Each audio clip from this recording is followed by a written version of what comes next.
नमस्कार मित्रों।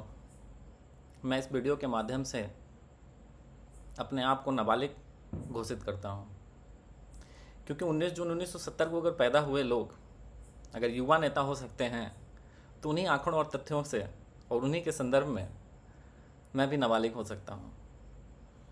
तो मुझे नाबालिग माना जाए और मैं इस वीडियो के माध्यम से आगे जो कुछ भी क्रिटिसिज्म अगर कर रहा हूँ तो उसको एक नाबालिग के रूप में ही देखा जाए।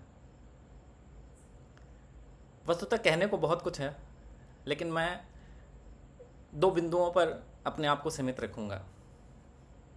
अभी हाल ही में एक खबर आई है कि युवा नेतृत्व और युवा भविष्य बिहार के दौरे पे आए थे और उन्होंने बिहार को क्राइम कैपिटल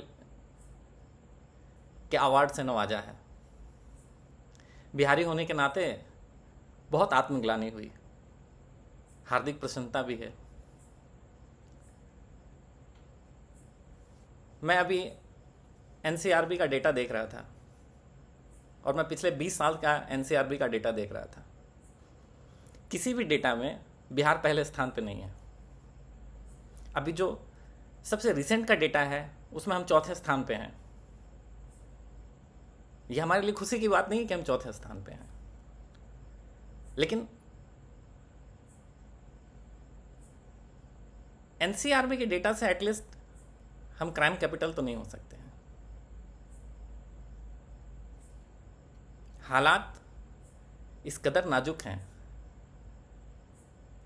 कि बिहार और बिहार की अस्मिता का किस तरह से मजाक बनाया जा रहा है, इसका एग्जाम्पल आप देश की सर्वोच्च सदन के दो नेताओं के माध्यम से देख सकते हैं।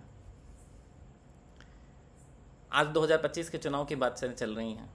महज 5 साल पहले 2020 में बिहार के चुनावी परिचर्चा में बिहार का डीएनए और बिहारियों का डीएनए सबसे महत्वपूर्ण बिंदु हुआ करता था। तब कोई हमारी डीएनए की जांच कर रहा था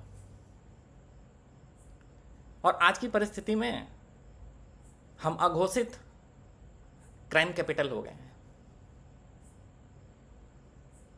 दुर्दशा ये है कि देश की चौथी सबसे बड़ी अर्थव्यवस्था में बिहार की स्थिति नीचे से दूसरे नंबर पे है और हमारे जो नेतृत्वकर्ता हैं उनकी स्थिति ये है कि कोई जीडीपी की दर को जीडीपी बता करके बिहार को समृद्ध स्टेट और विकसित स्टेट की सूची में ला खड़ा कर देता है, जहां युवा नेतृत्व को ये पता नहीं है कि जीडीपी काउंट कैसे होती है और एसजीडीपी और जीडीपी है क्या। वहां परिस्थितियां बड़ी बड़ी माकूल नहीं है। संदर्भ ये नहीं है कि कौन क्या कह रहा है। बिहार की जहां परिस्थिति है कि अगर पटना और बेगूसराय के प्रति व्यक्ति औसत आय को निकाल दिया जाए तो हम बिहार के लोग देश की सबसे गरीबतम स्थिति में जी रहे हैं। बिहार के कुछ ऐसे भी जिले हैं जिनकी औसत प्रति व्यक्ति आय 16,000 रुपये है। ऐसे बहुत सारे जिले हैं और ये डेटा मैं नहीं कह रहा हूँ, सरकारी डेटा है, आप अंदाजा लगा सकते हैं। लेकिन अब परिस्थितियां क्या है कि गरीब की लुगाई गांव की भौजाई वाली हालत है। कोई 5 केजी अनाज पे वोट लेना चाह रहा है तो कोई खटाखट स्कीम के माध्यम से हमारा वोट लेना चाह रहा है। और हमारी तारीफ देखिए, कोई हमारे डीएनए जांच कर रहा है और कोई हमें क्राइम कैपिटल कह रहा है। और हम कितने खुश हैं, जिसको सेखी बघारना कहते हैं, कि हम तैयार हैं, उनके लिए लड़ने के लिए भी तैयार हैं। बड़ी हास्यास्पद स्थिति है और इस हास्यास्पद स्थिति में युवाओं के साथ जो चीजें हो रही हैं, कोई फर्स्ट का नारा दे रहा है, हालांकि उसके कहने का मतलब फैमिली फर्स्ट है, लेकिन चलो जो भी है, नारा तो आ रहे हैं और इन नारों से ही हमारा पेट भरना है। यही हमारी किस्मत है।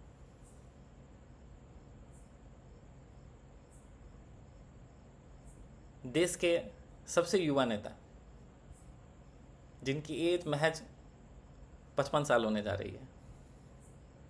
उनकी बातें सुनकर कभी कभी मुझे ऐसा लगता है कि मैं इस उम्र में कुछ ज़्यादा मैच्योर नहीं हो गया हूँ।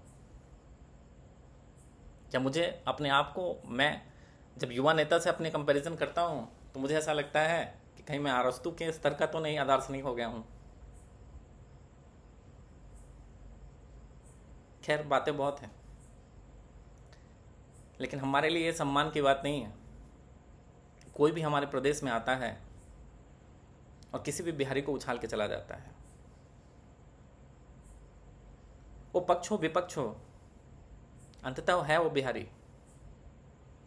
और बिहार की गरिमा को अगर इस तरह से तार तार किया जाएगा, और इस उम्मीद में कि इस तरह से तार तार करने के बाद भी हम उनका समर्थन करेंगे, तो इससे बड़ा दुर्भाग्य कुछ और नहीं है।